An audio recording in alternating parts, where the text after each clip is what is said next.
What's overrated in business, Dami? That's question number one. Well, everyone says this, but it's like revenue.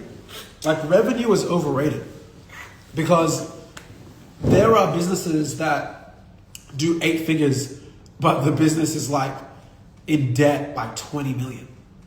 That's scary. That's a lot of pressure. Imagine you have a $20 million P company and you're in debt 20 million. So you're just thinking, how can I pay this off while paying your rent and paying for the lifestyle you've created? Like that's a lot of pressure. So revenue is highly overrated. I think people should focus on EBITDA, so it's like profitability relative to their organization, and then how they can and then what game they're playing. Are they playing a velocity game? Are they playing the acquisition game? For me, without going into too much depth, a magician doesn't reveal all his tricks, I'm playing the acquisition game. So we're at a stage where we're actually looking to potentially acquire an agency. If you're an agency owner and you have an agency that's doing, for example, 20, 30, 40, 50, 100K a month, I'm actually open to a conversation of you guys becoming part of Clientele Business Consulting Group. A lot of people, they want to create a grape and they want to own 100% of the grape. But why own 100% of the grape if you can be part of a watermelon with a bunch of seeds in different ecosystems, right? Well, a lot of people jumped in on this call really quickly, all right? What's up, The Real Mood? What's up, JD? What's up, Arkin, Mark, my man? What's up, Path? Joseph, I appreciate it, man. Love the personal brand you're building. I'm trying, man. I'm trying to figure it out. We're about to take it to another level, I'm not going to lie. But I don't want to reveal everything. But yeah, I'm grateful that you guys are enjoying this. It's funny, people are like, I've just started doing personal brand stuff. I've been making content on YouTube since I was 19.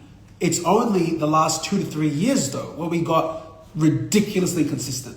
Like uploading a YouTube video every day for nearly 2 years, probably over 2 years. And now we're doing more different formats like game shows and stuff like that, but still learning. If there's certain things that you guys want to see, I'm open to it. I know next Saturday we're doing Dami versus Instagram influencers, and then Dami versus I think other 7 and 8 figure and maybe even $1 billion entrepreneurs. I'm seeing if I can get maybe one of my $1 billion clients to come in. They're a bit hard to contact sometimes, but yeah, any ideas that you guys want to see, I'm all up for it.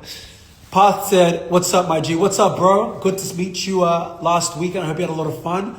We were literally looking at the content from the game show that we did with Kwasa earlier today. So the first episode will probably drop first week of June.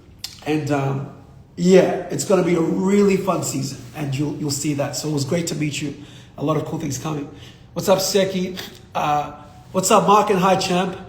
Albert said, what would you never do again? I wouldn't, and I say this, it's a bit ironic because my sleep hasn't been the best this week. One thing I wouldn't do again that I did when I was younger is I really pushed my health to extreme extents.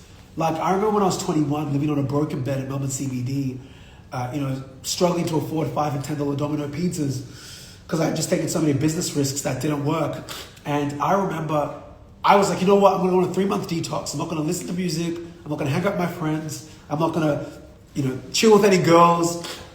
And I'm going to actually sacrifice my sleep. But what I did was I affected my health. Like I had a phase where for 2 to 3 months, I would literally not have a full night's sleep. Instead, I would nap in between days. So imagine you have a full day of work. You work 8 hours, 10 hours, and then you take a 30-minute nap. You work for another 3 hours. A 30-minute nap, you work for another 3 hours. Now it's already 12 a.m. A 2-hour nap, 12 to 2 a.m. 2 to 5, you're working. 5 to 7, you nap. 7, guys, imagine doing that I'm honestly thankful I survived. I'm not gonna lie. Like, even saying it out loud, I'm like, damn, bro. Like, you know what I'm saying? So I wouldn't do that again. It's funny. Like, I spoke with a guy yesterday or the day before, and he owns a farm. And one of my goals is to own a farm like next year. Next year I might purchase like a farm. I know it sounds random, but that's because I'm at a stage where I'm so geared to focusing on my health. And I'm a healthy guy. I was an ex-athlete, ex-basketball player playing in LA and Sacramento at 18 years old. Really fun times, So I'm a healthy guy. I'm in the gym 6 days a week. I'm going to the gym after this call before I get more work done for the night. But I wouldn't risk my health like I did back then. Like, the benefits of that were so minimal. So that's something that I definitely want to do again. What's up, my man? Musi, what's going on? When is the video coming out? First week of June. And it's going to be a lot of fun. Like, I can't wait. And we talked about a lot of cool things in the morning.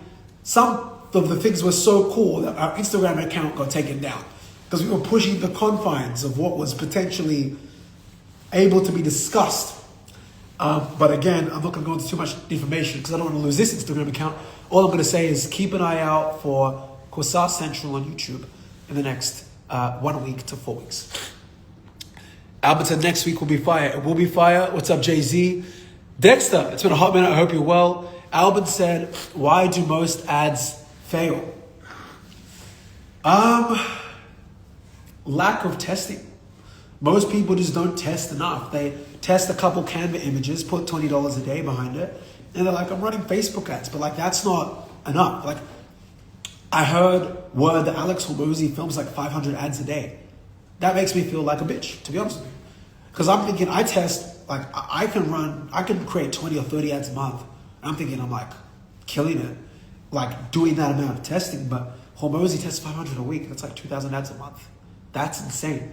So I have to level up. That's why I'm putting out more content, right? So yeah, like you need to test more on ads, and the more you test, the more you'll find your winners. What's up, Kenny? I hope you're well. Pastor, that's the level of passion we need. I'm trying, man. I'm trying. Albert said, can I look after the sheeps, etc. when you buy the farm? Hey, man, like we can arrange that conversation when it happens. I'm looking forward to the day where you come to the farm and, we'll have a nice little steak together, man. Manifesting that. But yeah, man, time will come. How do you spot real opportunities? Volume. Testing. Like many things in this world are results of people that did so much that the match just fell into their favor. They say you can't create luck, or they say you can create luck. I'd say you can't create it. Like if I talk to 1 million people in 5 years, which is if you think about a personal brand, you're essentially facilitating like many conversations at once.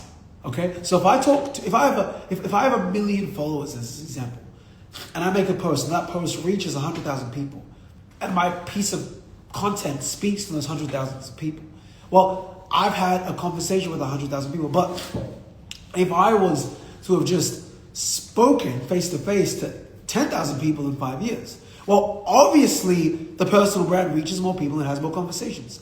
So a lot of things, if you look at it from a mathematical perspective, are the results of someone that just did a disgusting level of volume. I'm not going to lie. I'm going to say this on camera. I want to get to the point when I'm 27, I'm 26 right now. I want to get to the point in 2027 where I'm putting out 1 to 10,000 pieces of content out every day. I don't care. And like, that's really uncomfortable. I had a moment last week when I was with one of my homies a week or two ago, filling up my car, petrol. One of the guys on the other side is like, hey, I've seen your content on TikTok. Guys, I don't even use TikTok like that. I like Instagram brain. I'm not a TikTok guy. I've never met this guy. I'm at a petrol station. He's saying, hey, I love your content. Can I get your number? I've never met this at a petrol station.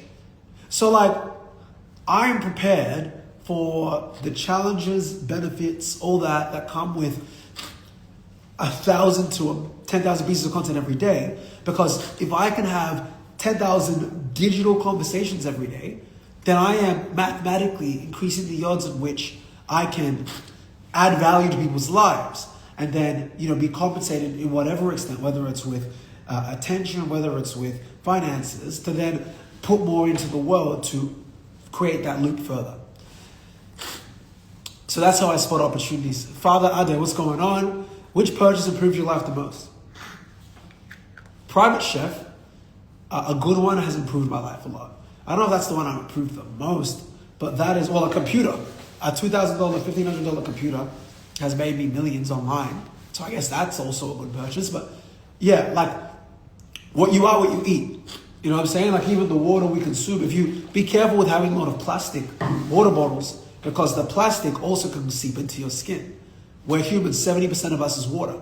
We are what we eat, literally, right? So you gotta put the right things into your body and into your mind. Otherwise, you're gonna become a representation of that in the literal physical sense.